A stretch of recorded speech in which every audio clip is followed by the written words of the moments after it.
से क्लास चल रहा था 5 जून 1968। पहले पेज की मध्यांश में बात चल रही थी। कई मनुष्य ऐसे हैं जो ब्रह्मा को देख करके मुझते हैं।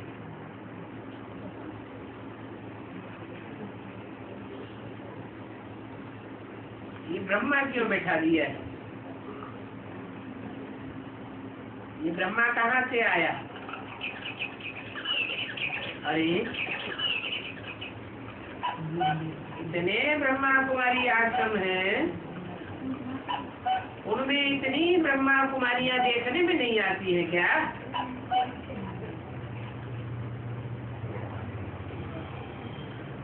इतनी ब्रह्मा कुमारियां हैं की कुमारियां, ब्रह्मा की कुमारियां। ब्रह्म ने बड़ी, माँ माने माँ। इतनी ब्रह्मा कुमारियां हैं तो ब्रह्मा बड़ी माँ के साथ बड़ा बाप भी तो होगा, प्रजापिता भी तो होगा, जरूर होगा।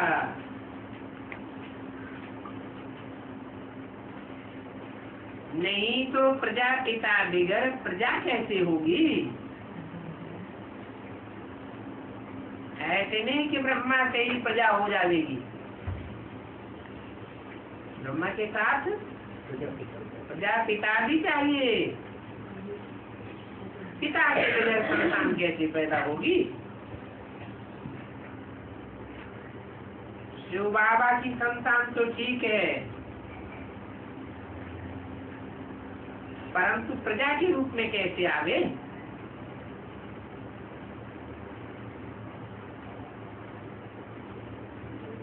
तो नाम रखा है प्रजापिता ब्रह्मा। बाप ने समझाया है इनके बहुत जन्मों के अंत में वानप्रस्थ अवस्था में प्रवेश करता हूँ।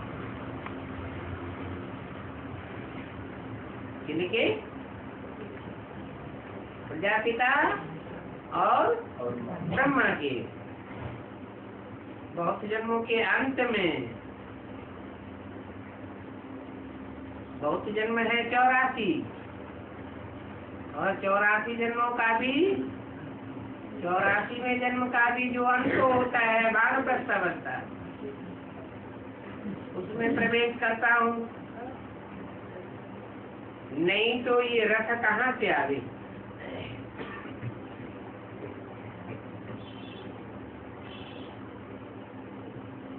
ऊंचे से ऊंचे बाप है तो जरूर ऊंचे से ऊंचे रथ पकड़ेगा ना।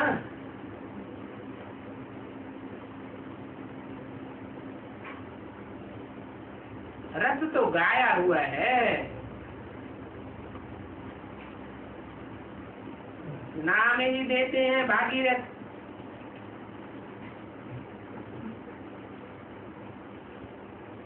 रथ शिव बाबा के लिए है, परंतु रथ में कैसे आते हैं इसी बात में मुझ जाते हैं।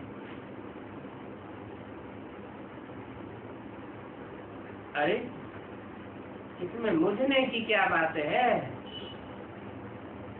सोल प्रवेश करती है ना, वो तो मनुष्य आत्माएं हैं,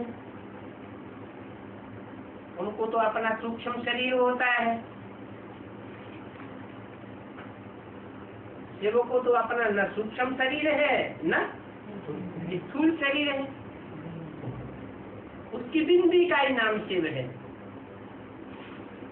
वो बिंदी ही रथ में प्रवेश करती है।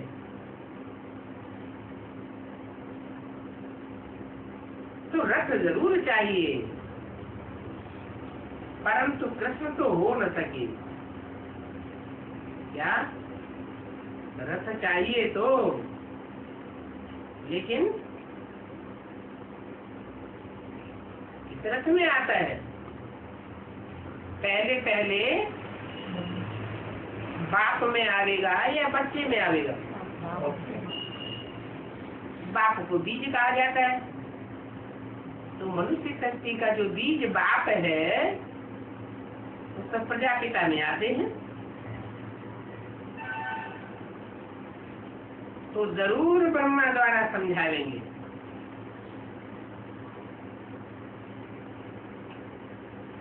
ऊपर से तो नहीं बोलेंगे ना।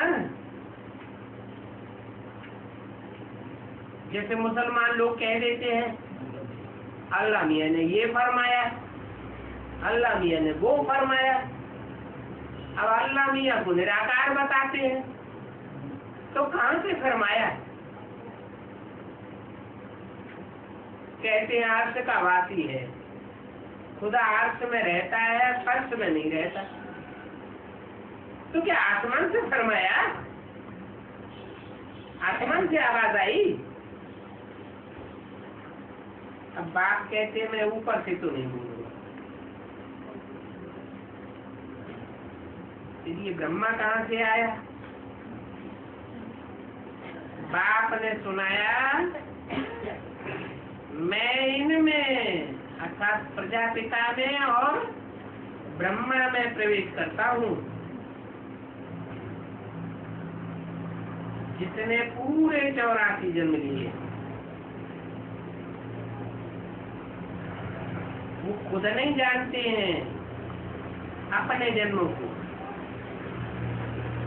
मैं सुनाता हूँ।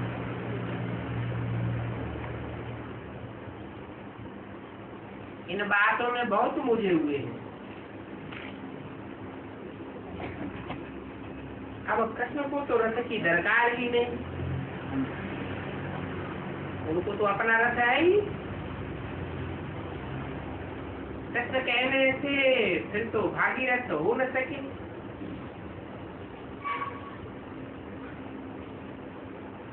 कृष्ण को भागीरथ नहीं कहा जाता है।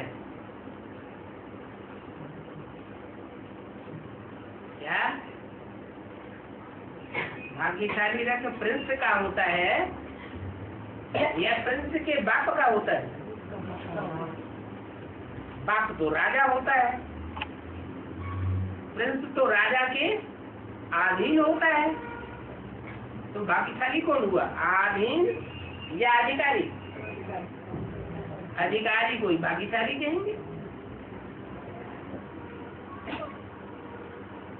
तो बच्चों को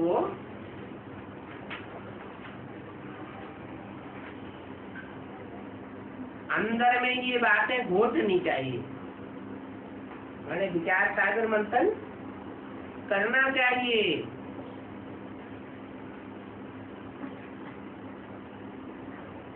5 जून 1968 की वाणी का दूसरा दिन। ये तो बच्चे जानते हैं। यहाँ वह बातें तो है नहीं जो शास्त्रों में लिखी हुई है।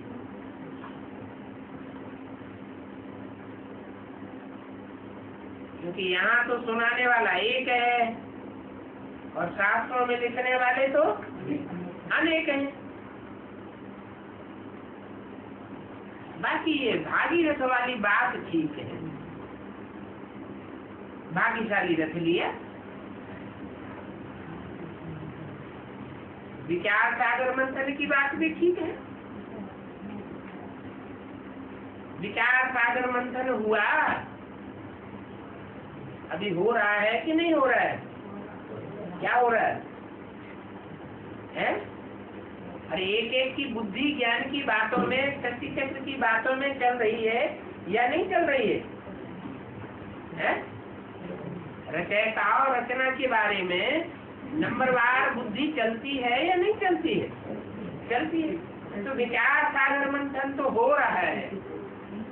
ये विचार सागर मंथन पूरा भी होगा या ऐसे ही चलता रहेगा? पूरा होगा। जब पूरा होगा तो भरा हुआ कलश ज्ञान का किसको दिया जाएगा? शास्त्रों में क्या लिखा है? लक्ष्मी को दिया गया। ये बातें ठीक है, झूठी बात नहीं है ये। फिर लक्ष्मी ने औरों को अमृत पिलाया। क्या अमृत का असर दूसरों के ऊपर अच्छी रीति कब हो?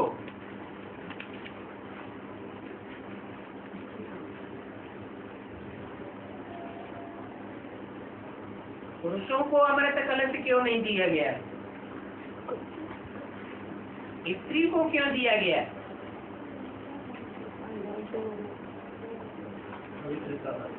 हाँ, प्योरिटी की पावर कन्या माताओं में पुरुषों के मुकाबले जाती होती है।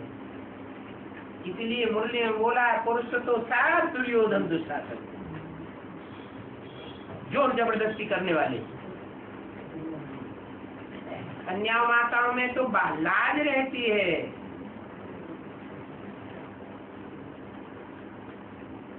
तो लक्ष्मी को अमृत दिया गया, उसने फिर औरों को पिलाया।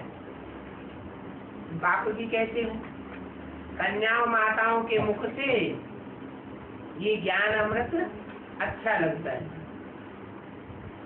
पुरुषों को ज्ञान सुनाने में आगे नहीं रहना चाहिए। किसको आगे करना है? कन्या माताओं को आगे करना है। तब ही स्वर्ग के गेट खुले। जब कन्या माताओं को आगे किया गया तो माता के द्वारा स्वर्ग के गेट खुले। परंतु परमपिता परमात्मा शिव को तो विचार सागर मंथन करने की दरकार नहीं है। अरे भगवान भी विचार सागर मंथन करेगा क्या? भगवान तो त्रिकालदर्शी है ही है। परंतु जिस तन में प्रवेश करता है वो कोई सदा काल त्रिकालदर्शी नहीं होता। अंतिम जन्म में पतित बन पड़ता है तो विचार सागर मंथन करना पड़ता है।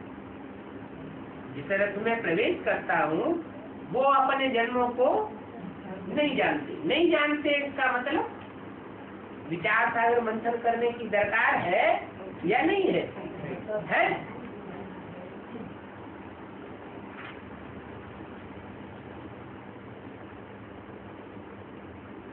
वो है मनुष्य सृष्टि का बीज रूप।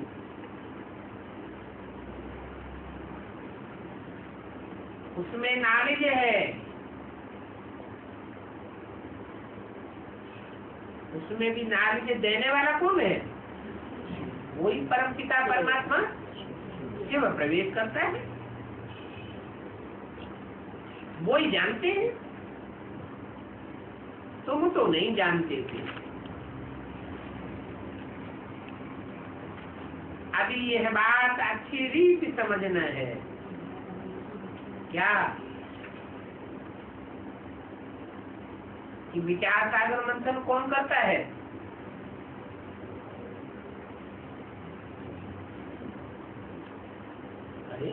नंबर बार विचार सागर मंथन करते हैं जिन्होंने जन्म लिए हैं, अपने जन्मों को नहीं जानते हैं। अभी बाप आया हुआ है बताने के लिए, तो जानेंगे ना। जानेंगे तो जरूर विचार सागर मंथन भी करेंगे। उन विचार सागर मंथन करने वालों में जो मनुष्य शक्ति का बीज है बाप, उसको तो बहुत ही विचार सागर मंथन करना पड़े।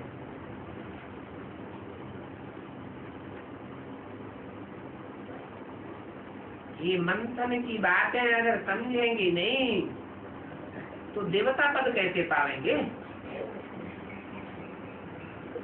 बात समझाते हैं आत्माओं को रिफ्रेश करने के लिए। बाकी जो आत्मा नहीं बनते हैं वो तो कुछ भी नहीं जानते। आप किसको पढ़ाते हैं? देह अभिमानी सांडों को पढ़ाते हैं या आत्माओं को पढ़ाते हैं? ये बोला आत्मा रूपी सुई की कट निकलती है देवभान की, तब बच्चे डायरेक्ट बाप से सीखते हैं। तो बाप किसको पढ़ाते हैं?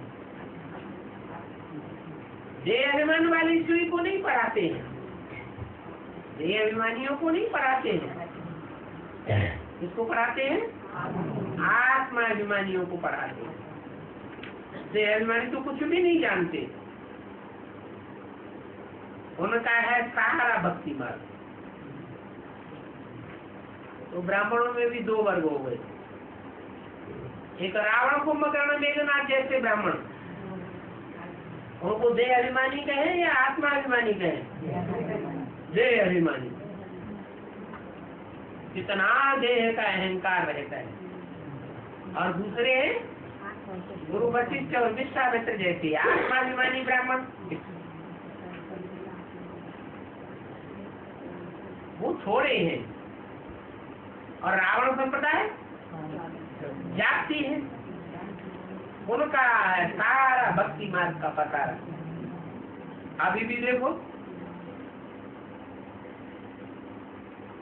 बीके वालों की संख्या ज्यादा है या पीवीके वालों की संख्या ज्यादा है? तो भक्ति में विस्तार बहुत होता है।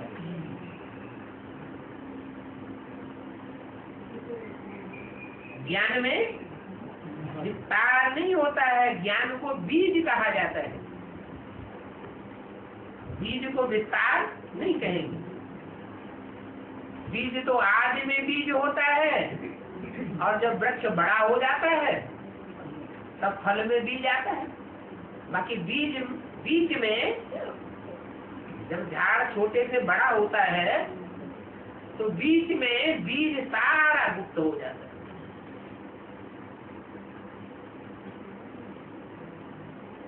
एडवांस पार्टी जो बीज रूप आत्माओं की पार्टी है, वो कोई इतनी विस्तार को पाने वाली नहीं है। कितनी? जितने ये रावण कुंभकर्ण संप्रदाय फैले हुए हैं।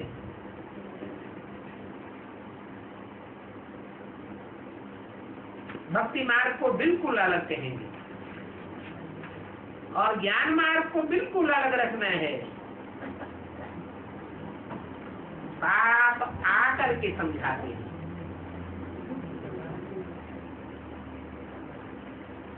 कहते हैं अभी तुम्हारा लंगर भक्ति मार्ग से उठ चुका है। नाव डेरा या जहाज होता है ना, तो जब किनारे पे आता है तो लंगर डाल देते हैं, तो वही थम जाता है। तो बाप कहते हैं अब तुम्हारा लंगर उठ चुका है भक्ति मार्ग की दुनिया से, अभी ज्ञान मार्ग में चल पड़ा है। बाप बच्चों को मुख्य बात यही समझाते हैं कि पहले पहले 2 बाप का परिचय हो।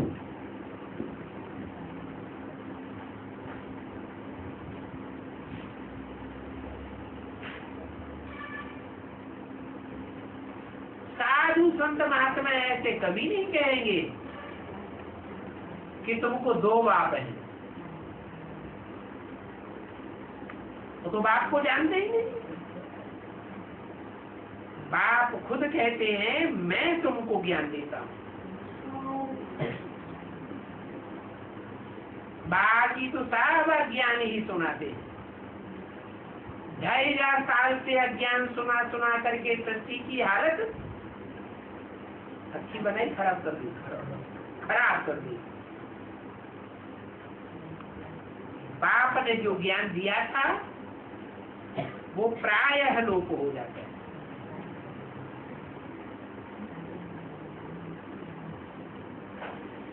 कहीं न कहीं शास्त्रों में अजंता एलोरा एलिफेंटा की गुफाओं में चित्रों में निशानियां बची है, बाकी सारा प्रायः लोप है।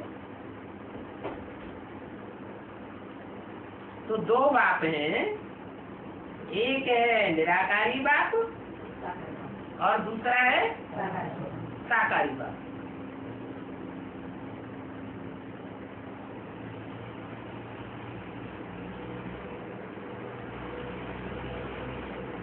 दोनों बेहद के बाप हैं। निराकारी बाप निराकार आत्माओं का बाप, और साकारी बाप साकार जितने भी मनुष्य मात्र हैं इस दुनिया में, सतयुग आदि से लेकर कलयुग अंत तक, उन सब का बाप प्रजापिता वो साकारी बाप है। तो समझाया तो बहुत अच्छा जाता है, परंतु माया ऐसी है, माया ऐसी है जो कशिश करके बुद्धि को खींच करके गर्द में ले जाती है।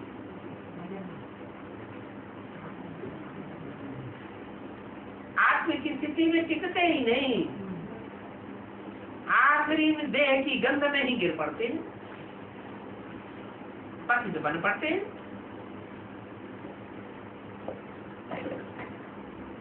पतित बनते हैं तो क्या होता है?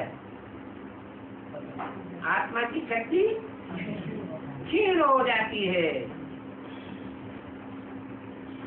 मन भी डल हो जाता है, मन बुद्धि की ताकत डल हो जाती है, उसमें ज्ञान चल न सके, ज्ञान की बातें रमण नहीं करेंगी, तन की शक्ति भी क्षीण हो जाती है, और फिर बीमारियां बढ़ती हैं, कर्म भोग बढ़ता है, तो धन भी, बीमारी में धन लगाना पड़ता है कि नहीं? धन भी क्षीण होता है, हर तरीके से पतित बनते जाते हैं, नीचे गिरते जाते हैं। बात समझाते हैं ये वैश्यालय है क्या? इसमें सब पतित होते हैं। वैश्यालय की दुनिया में, पतित दुनिया में सब पतित है, एक भी पावन नहीं। इस वैश्यालय का विनाश होना है। अभी मैं शिवालय की स्थापना करने आया हूं,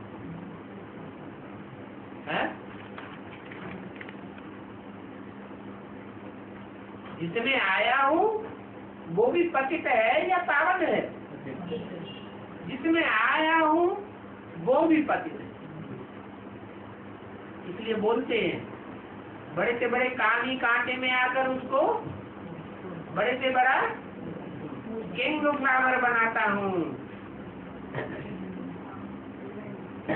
सतयुग को कहेंगे शिवालय। कोई पूछे शिवालय किसने स्थापन किया है? क्या जवाब देंगे? अरे शिवालय शिव ने स्थापन किया। अब शिव तो बिंदु है, बिंदु कैसे स्थापन करेगा? जरूर बिंदु उन साकार तन में आया है, और साकार तन में आता है तो उसका नाम पड़ता है शिव बाबा। जब तक प्रवेश नहीं करता है तब तक जिंदी बिंदी आत्माओं का बाप है। बाबा ग्रैंडफादर नहीं कहेंगे। जब प्रवेश करता है तब है बाबा। तो पूछते हैं शिवालय किसने स्थापन किया? बोलो। शिवालय शिव ने स्थापन किया। किसके द्वारा? ग्रैंड फादर के द्वारा। ग्रेट ग्रेट ग्रैंड फादर है, उसका कोई बाप है ही नहीं। शिव को ग्रैंड फादर कहेंगे? नहीं कहेंगे। धर्म पिताएं हैं great father, Ibrahim, Buddha, Christ आदि, परंतु उन ग्रेट फादर्स का भी बाप कौन? ग्रेट ग्रेट ग्रैंड फादर, जिसको उन धर्मों में भी एडम और आदम के रूप में नाम से पुकारते हैं। उस आदम का नाम भारत में क्या है? क्या नाम रूप देते हैं जिसका कोई बाप नहीं? आदिदेव शंकर। जैनियों में उनसे कहते हैं आदिनाथ। तो सेवन है शंकर के द्वारा, जिसमें चंद्रमा ज्ञान चंद्रमा ब्रह्मा तो विराजमान है ही, उसके द्वारा शिवालय स्थापन किया। इसका नाम पड़ा शिवालय। इसके अपोजिट में नाम क्या है? वैश्यालय। किसने स्थापन किया होगा? वैश्यालय स्थापन किया होगा। इस भारत का नाम किसने डुबोया? शिव ने डुबोया जो शिवालय बनाता है, या वैश्या ने डुबोया जो वैश्यालय बनाती है? माया को क्या कहेंगे? है? माया को क्या कहेंगे? सती साध्वी कहेंगे या वैश्या कहेंगे? शिवालय शिव बनाते हैं और वैश्यालय वैश्याएं बनाती हैं। तो बोलो,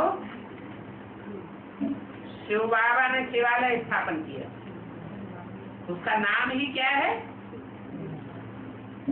नाम किस आधार पर पड़ता है? काम के आधार पर। तो शिवालय पड़ा शिव नाम के आधार पर। माने निराकारी स्टेज वाला जो है वो शिवालय स्थापन करता है, और साकारी स्टेज वाले देवहन वाले वैश्यालय बना। नाम ही है वैश्यालय। तो किसने स्थापन किया होगा? जरूर उन वैश्याओं ने ही स्थापन किया होगा, जो नरक का दरवाजा खोल करके बैठ जाती है। आओ वैश्यालय में। ये वैश्यालय की दुनिया है। 5 विकारों रूपी माया रावण है, इसने वैश्यालय बनाया। क्या कहा? वैश्यालय किसने बनाया? माया रावण ने। अकेली नहीं है, इसके अनेक रूप हैं।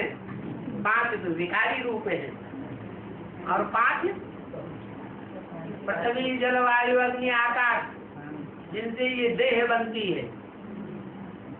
देह का संघात किससे बनता है? 5 तत्वों से, पंचभूतों से। तो भूत प्रेत हैं। दूसरा नाम है रामराज्य और रावण। रामराज्य की स्थापना कौन करते हैं? जरूर कहेंगे राम। नाम ही है रामराज्य। सत्युग को क्या कहेंगे? सत्युग में किसका राज्य होता है? जरूर राम ने स्थापन किया होगा, तो नाम पड़ा रामराज्य।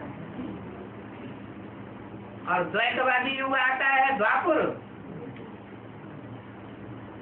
वहां से नाम पड़ता है रावण राज्य। तो ये नाम तो बिल्कुल कॉमन है, राम राज्य और रावण राज्य। राम को एक सिर दिखाते हैं और रावण को 10 सिर दिखाते हैं। क्या मतलब? रावण अनेक मतें देता है और राम एक मत देते।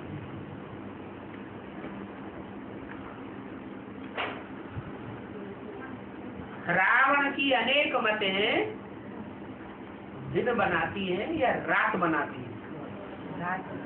अनेक मतों से होता है अंधियारा, भटकते हैं। किसी ने इधर रास्ता बता दिया, एक मत दे दिया तो उधर चल पड़े। दूसरा गुरु आया, उसने इधर रास्ता बता दिया, अरे इधर कहाँ जा रहे? इधर नहीं, इधर जाओ, तो दूसरी तरफ भटक पड़े। फिर तीसरा गुरु आया, उसने कहा इधर नहीं, इधर जाओ। तो 10 गुरु मिलते हैं और वो भटकाते रहते, रास्ता मिलता ही नहीं। तो भटकना रात में होता है या दिन में होता है? रात में भटकते हैं। तो रावण राज्य कहा जाता है रात को, जबकि मनुष्य पतित बनते हैं। मनुष्य पतित रात में बनते हैं या दिन में ज्यादा बनते हैं? रात में। दुनिया में जब रावण राज्य की अपोजिट में रावण राज्य की अति होगी तो दिन रात कुछ भी नहीं देखेंगे। पूरी बंदरों की दुनिया हो जाती है। बंदर दिन रात देखते हैं क्या? नहीं।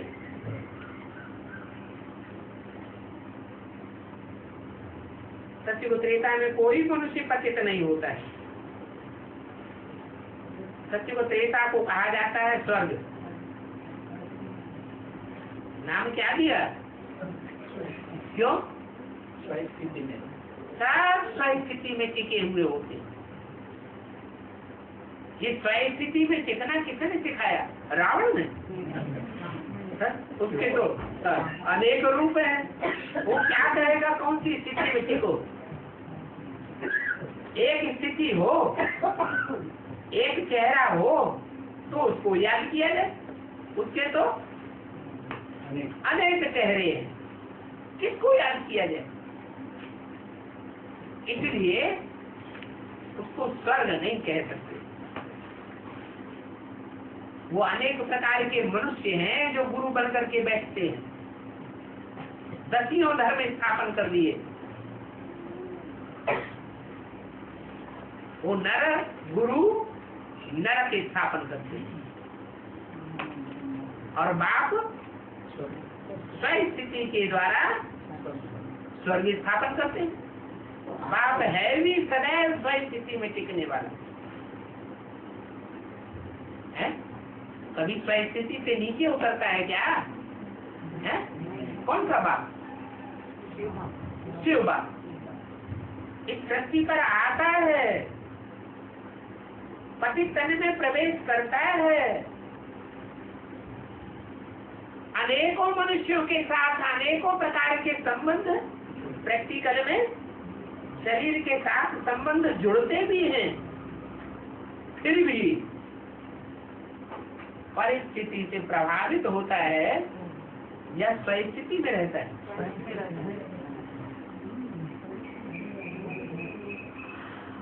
सारी दुनिया कलंक लगाती है।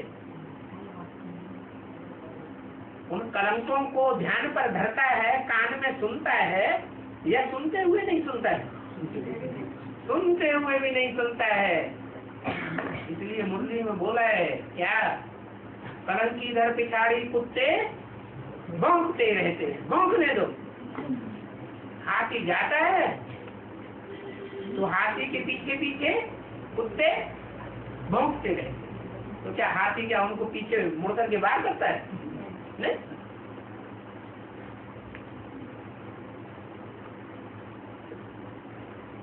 तो दुनिया ये बात नहीं जानती है कि स्वर्ग किसने स्थापन किया है। तुम तो जानते हो। क्या जानते हो? अरे स्वर्ग किसने स्थापन किया? स्वर्ग नाम है। राम राज्य किसने स्थापन किया? राम राज्य नाम है। शिवालय किसने स्थापन किया? शिवालय नाम है। तो समझाना चाहिए ये नाम क्यों पड़े। काम के आधार पर नाम पड़े। शिवालय नाम दिया तो जरूर शिव ने स्थापन किया है। स्वर्ग नाम पड़ा तो जरूर स्वस्थिति में रहने वाले ने सबको स्वस्थिति में स्थित कराया। जो जो स्वस्थिति में स्थित हो गए वही देवता कहलाए। अब रावण संप्रदाय 10 सिरों वाले 10 मुखों वाले कौन सी मुख की स्थिति में स्थित होंगे? सब तो नहीं स्थित हो सकते। जो पुरुषार्थ करते हैं तो स्थित हो जाते हैं। इसलिए बाप कहते हैं अपन को आत्मा समझ मुझे बाप को याद करो, स्वयं स्थिति में पहले टिको।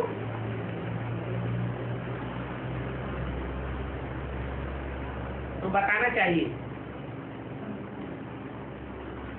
कि बाप ही शिव बाबा ही शिवालय स्थापन करते हैं। क्या कहा? स्थापन करने वाला कौन है? ऐसे नहीं, शिव बाप। एक्यूरेट अक्षर बोलना चाहिए। शिव बाप अकेला स्वर्ग स्थापन नहीं करता है। शिव बाप को रथ में प्रवेश करते हैं, डबल बनते हैं। प्रवृत्ति मार्ग स्थापन करते हैं, निवृत्ति मार्ग। प्रवृत्ति मार्ग तो अकेले करेंगे क्या? प्रवृत्ति मार्ग माने दोनों चाहिए। तो शिव है आत्माओं का बाप और प्रजापिता है पंच तत्व वाले जितने भी देहधारी हैं मनुष्य रूप में, उन सबका बाप।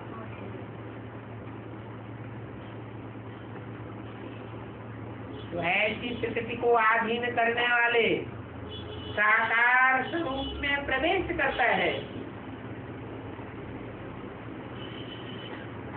तो बताओ, शिवालय का उद्घाटन कौन करते हैं? अरे शिवालय स्थापन तो हुआ,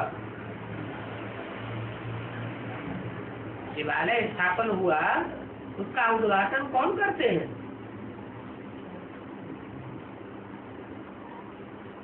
किसने किया? वेद के बाप ने शिवालय का उद्घाटन किया। वही हद का पिता इब्राहिम, बुद्ध, क्राइस्ट आदि शिवालय का उद्घाटन नहीं कर सकते। स्वर्ग की स्थापना तो जरूर भगवान ही करेगा ना। अभी तो है शैतान राज्य। भगवान का राज्य है या शैतान का राज्य है? अभी तो शैतानी राज्य है। बाप कहते हैं काम की इच्छा पर चढ़ एकदम कब्रिस्तान में आकर पड़े हो।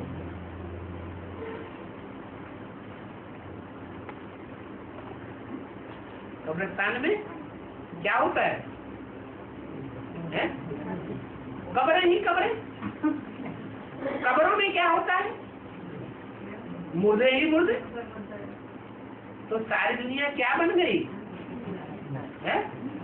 मुर्दा बन गई। मुर्दे में डंडा मार दो, कुछ फर्क पड़ेगा? है? नहीं। मुर्दा तो मुर्दा। तुमको तो बाप आकर ज्ञान की लाख लगाते, तो तुम्हारी तो बुद्धि चल पड़ती है। जिनकी बुद्धि चल पड़ती है, मनन चिंतन मंथन विचार सागर मंथन करने लग पड़ते हैं, उनको मुर्दा कहेंगे? वो थोड़े ही कब्रिस्तान में रहने वाले। इसलिए मुसलमानों की शास्त्रों में लिखा है कि खुदा जब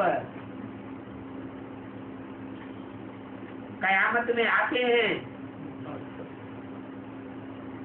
तो कब्र दाखिल मुर्दों को जगाते हैं,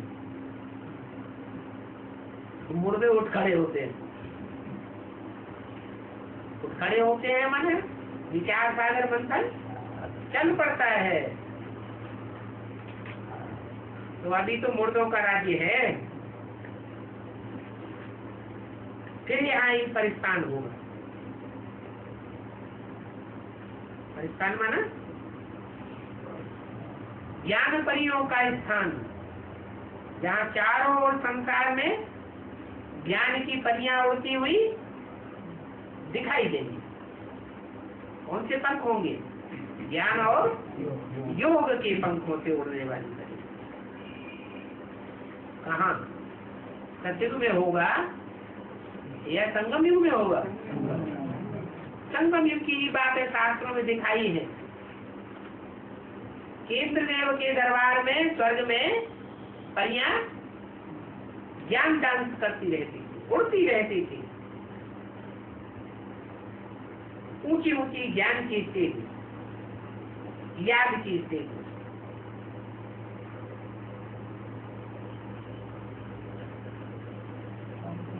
तो परिस्तान जरूर होगा।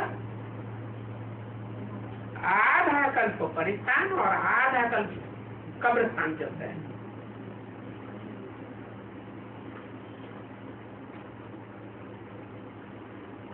माया रावण कब्रस्थान बनाता है और बाप राम परिस्थान बनाते हैं। बाप आकर के परिस्थान की स्थापना करते हैं, ऐसे नहीं कि बाप ब्रह्मा के तन में आकर के ज्ञान सुना जाए फिर बच्चे अपने आप परिस्थान स्थापन करते रहेंगे। नहीं, परिस्थान स्थापन करने के लिए बाप को आना पड़ता है। पतितों को पावन बनाने के लिए आना पड़ता है। ज्ञान सुनाना बाप का लक्ष्य नहीं है। बाप का लक्ष्य क्या है? नरक को स्वर्ग बनाना, पतितों को पावन बनाना। ये भी जानते हो, अभी तो सभी ही कब्र दाखिल हो। काम चिट्ठा पर साथ चढ़े हुए हैं और भी आगे चल करके सभी कब्र दाखिल होने हैं। थोड़ी बहुत जो कमी बची है वो भी अति होगी और अति का फिर अंत होगा।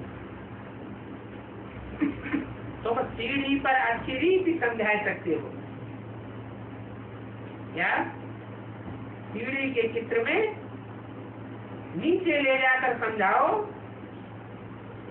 आखिरी सीढ़ियों में ये है ही कब्रस्तानियों का राज्य।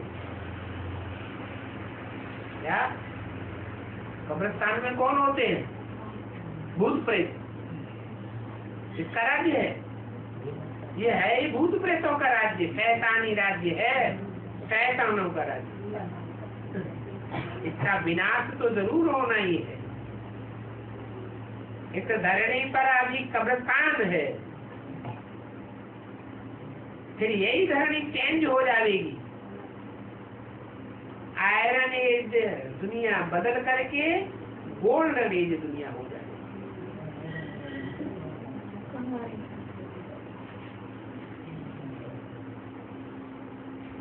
फिर बाद में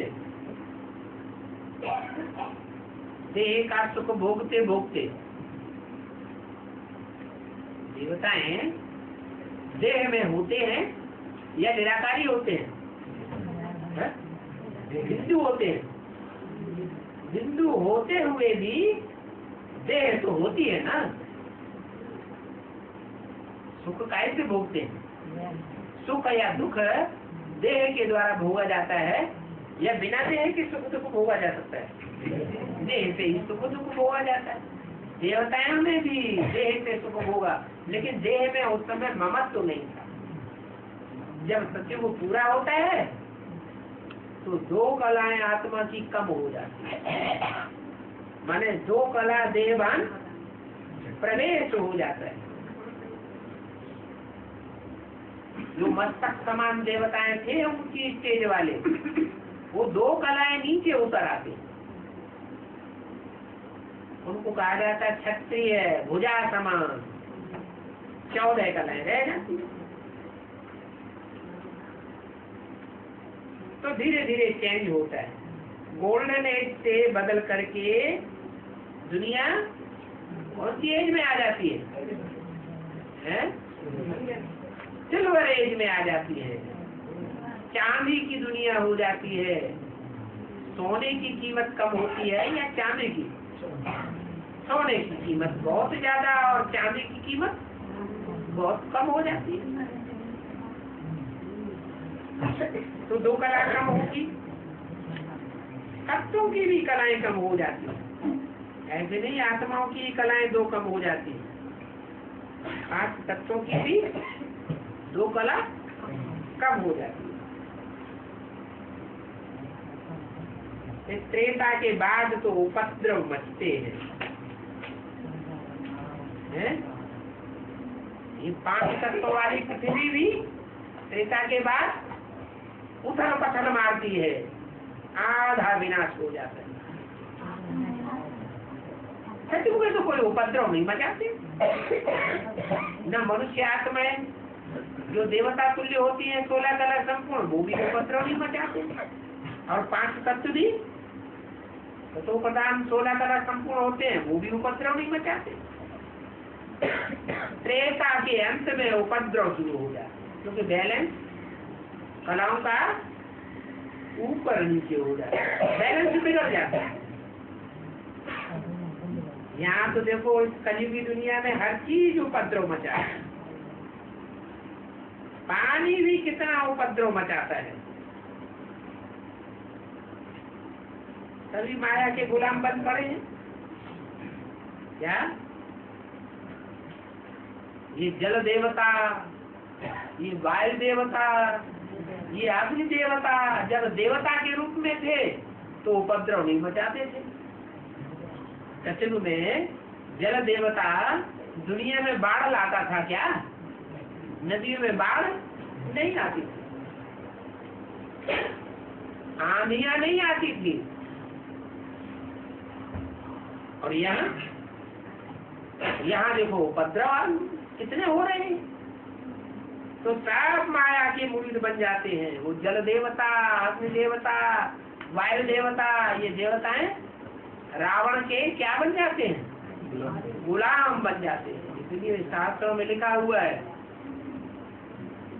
कि रावण की जो चारपाई थी, उस चारपाई से ये वायु देवता, अग्नि देवता बने हुए रहते।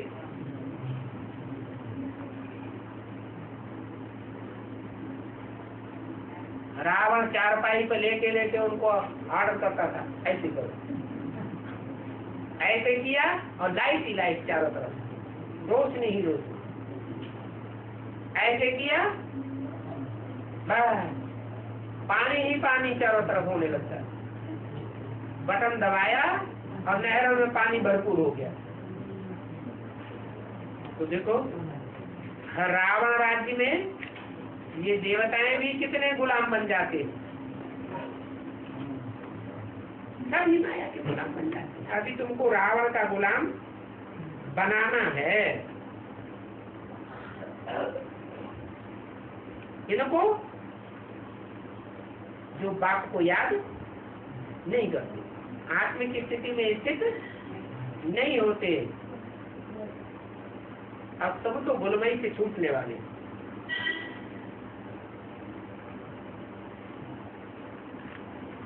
ये भी हार और जीत का खेल बना हुआ है।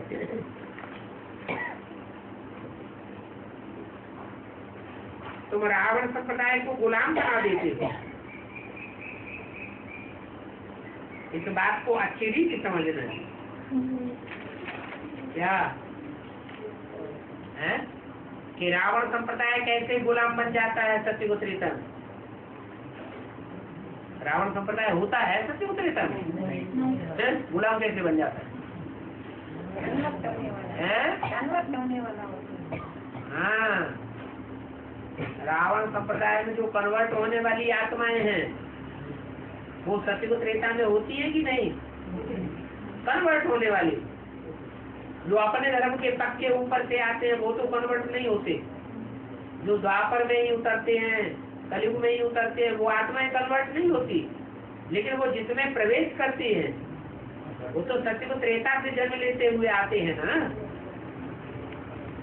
तो कन्वर्ट होने वाले भी कौन संप्रदाय के हुए? और सब रावण संप्रदाय के। फट से दूसरों के प्रभाव में आ जाते हैं। तुम राम के प्रभाव में आते हो और वो रावण के प्रभाव में आ जाते हैं। तो ये बात अच्छी रीति समझना है। अगर नहीं समझते तो गोया कौड़ी मिसल बुद्धि। क्या कहा? क्या बात समझना है? हैं? राम का जब राज्य दिखाते हैं, राजगद्दी दिखाते हैं, तो राम तो गद्दी पर बैठा हुआ है, सीता भी गद्दी पर बैठा हुआ है। फिर दासी बन करके कौन है? किनको दिखाते हैं? राजगद्दी के चित्र में राम सीता को जब राजगद्दी का चित्र के रूप में दिखाया गया है, तो राजगद्दी में दास दासी के रूप में किनको दिखाया है? कोई छत्र उठा के खड़ा हुआ है, कोई पंखा डुला रहा है, चमड़ डुला रहा है, कोई पांव का खा रहा है। ऐसे दास दासी के रूप में कोई दिखाए है कि नहीं दिखाए?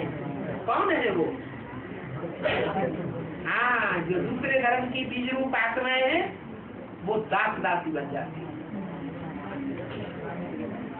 दास दासी क्यों बन गई? क्योंकि अभी वो लड़ाई लड़ रही हैं। क्या? सदगुरु की निंदा कराए रही है, तो सदगुरु निंदक तो राजगद्दी के टाइम पर सिंहासन पर और नहीं पाते हैं। तो ये हार जीत का खेल है, इसको अच्छी रीति समझना है। क्या? जो द्वापर कलयुग में ऊपर से आने वाली आत्माएं वो हमारा उतना विरोध नहीं करती है। सतयुग में त्रेता में जाने वाले जो पांडवों के साथ कौन गया? कुत्ता गया। कुत्ते के बारे में क्या कहावत है कि 12 साल उसकी पूंछ लाठी से बांध करके रखो तो भी सीधी नहीं होती। ऐसे भाव स्वभाव कड़क संस्कार वाली आत्माएं हैं, पूरी परिवर्तन नहीं होगी। आखिरी में हमको धोखा देंगी और आक्रमण भी करेंगे। आखिरी बार करती है माया रावण के साथ। तो ये हार जीत का खेल बना हुआ है, अच्छी रीति समझना है। अगर नहीं समझते हैं तो गोया कौड़ी मिसल बुद्धि है। क्या कहा? बुद्धि कहाँ लगी हुई है? न समझते हैं इन बातों को तो बुद्धि कहाँ लगी हुई है? कौड़ियों में बुद्धि लगी हुई है।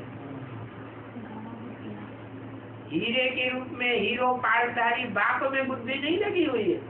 कहाँ बुद्धि लगती है? कौड़ियों को याद करने में बुद्धि लगती है।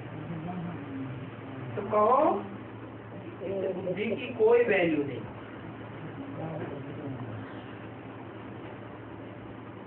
अभी तो वैल्यूबल हीरा बाप बनाते हैं और बाप ही वैल्यू बताते हैं। गाया भी जाता है हीरे जैसा जन्मानुमोलक, कौड़ी बदले जाएंगे। तुम भी पहले बाप को नहीं जानते, तो कौड़ी जैसी वैल्यू थी। अभी बाप को जानते जाते हो तो कौड़ी से हीरे मिसल ज्ञान की चमक मारने वाले बनते जाते हो। हीरे में चमक होती है ना, हीरे को अंधेरे में भी रख दो तो भी चमकता रहता है। अभी बाप आकर हीरे जैसा बना दिया।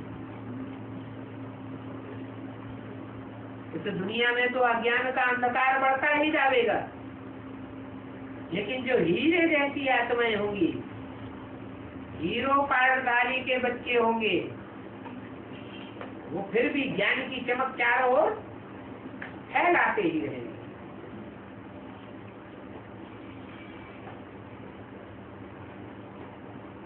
पहले तो तुम्हारी भी कौड़ी जैसी वैल्यू थी। क्या ऐसी वैल्यू थी? कौड़ी जैसी वैल्यू। तुम्हारी जब कहते हैं तो किसको बोला? नंबरदार बहुत बच्चे हैं जिनकी इस दुनिया में कोई वैल्यू नहीं थी। क्या चाहे कितनी भी पढ़ाई लिखाई पढ़ ले, BA, MA, PhD पास हो जाए, तो भी कोई चपरासी बनाने के लिए तैयार नहीं, पियोन भी बनाने के लिए तैयार नहीं। सैकड़ों जगह अप्लाई करते रहो, कोई पूछने वाला नहीं। तो कौड़ी जैसी वैल्यू हुई ना कि हीरे जैसी वैल्यू हुई? कौड़ी जैसी वैल्यू। बाप आकर तुमको हीरे जैसा बना, बाप से हीरे जैसा जन्म मिलता है। फिर कौड़ी जैसे तुम क्यों बन पड़ते हो? हैं? क्यों बन पड़ते हो? अभी तो बताया फिक्रा, हीरे जैसा जन्मा मोलक काहे के बदले जाए, हैं? कौड़ी बदले जाए। कौड़ी उठाए लेते हैं और हीरे जैसा जन्म गंवाए देते हैं।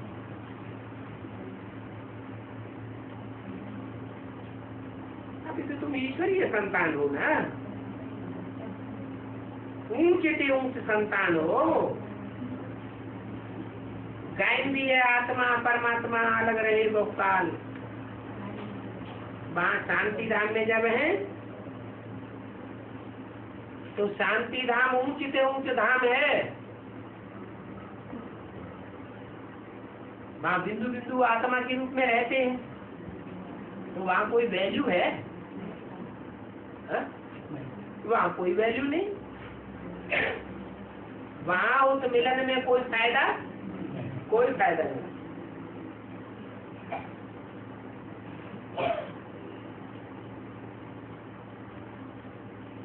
अभी जो दुनिया वाले हैं उनकी तो बात ही छोड़ दो, लेकिन जो बीके वाले लोग हैं वो किस रूप में याद करते हैं? अपन को बिंदु आत्मा समझते हैं और परम धाम में बिंदु बाप को याद करते हैं। तो बिंदी आत्मा का बिंदी से मिलन मनाने में कोई फायदा है? कोई फायदा नहीं। फायदा कब है? जब उस बिंदु को साकार में पहचाना जाए। पहचान करके याद करने में बहुत फायदा है। साकार में निराकार को याद करेंगे तो पूरी प्राप्ति होगी। बाप के रूप में प्राप्ति होगी, टीचर के रूप में प्राप्ति होगी, सदगुरु के रूप में प्राप्ति होगी, हर संबंध से प्राप्ति होगी।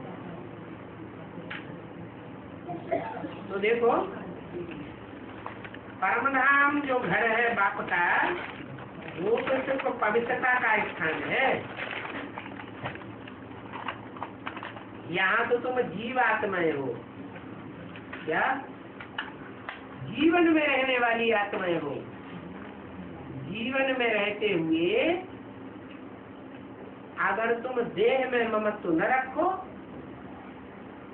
तो सुखी रहते हो, और देह में अटैचमेंट हो जाता है तो इसी दुनिया में तुम दुख हो जाते, दुखी हो जाते हो। इस दुनिया में दुख भी है और सुख भी है।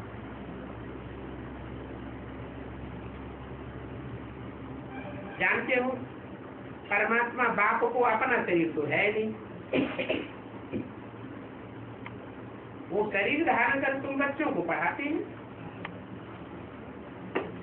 तुम बाप को जानते हो, इसलिए कहते हो बाबा। बाप भी कहते हैं वो बेटे, लौकिक बाप भी कहेंगे बाल बच्चों आओ तो तुमको टोली खिलाओ, झटका भी बागे। ये बात भी कहते हैं बच्चे आओ तो मैं तुमको वैकुंठ का मालिक बनाऊं। तो जरूर कभी भागेंगे ना। अगर नहीं आते हैं, क्या कहा बाप जब बच्चों को बुला लें वैकुंठ का मालिक बनाने के लिए, और उस समय बच्चे भाग भाग कर न जावे तो क्या कहेंगे उन बच्चों को? मूड। अभी भी इशारा दे दिया। एक ही ट्रेन चलेगी आखिरी, बाप का टंकाल बच्चों को आवेगा, आओ। और फिर भी सुनी अनसुनी अगर कोई कर दे, एक कान से सुने और दूसरे कान से निकाल दे, तो क्या कहेंगे? होशियार कहेंगे या मूर्ख कहेंगे? पुकारते भी है, हम पतितों को पावन बनाओ। अभी निश्चय है तो मानना चाहिए ना। बुलाया भी बच्चों ने और आए भी बच्चों के लिए। बच्चों को ही कहते हैं तुमने बुलाया है, मैं आया। पतित पावन भी बाप को ही कहते हैं। पतित पावन कोई गंगा आदि के पानी को तो तुम नहीं कहते हो। वो गंगा यमुना इन नदियों का जो ज्ञान जल है वो तुमको पावन नहीं बनाता है। कौन बनाते हैं पावन? चाहे वो चैतन्य नदियां हो और चाहे वो जड़ नदियां हो, वो तुमको पावन बनाने वाली नहीं है। पतित पावन तो एक ही बाप का है।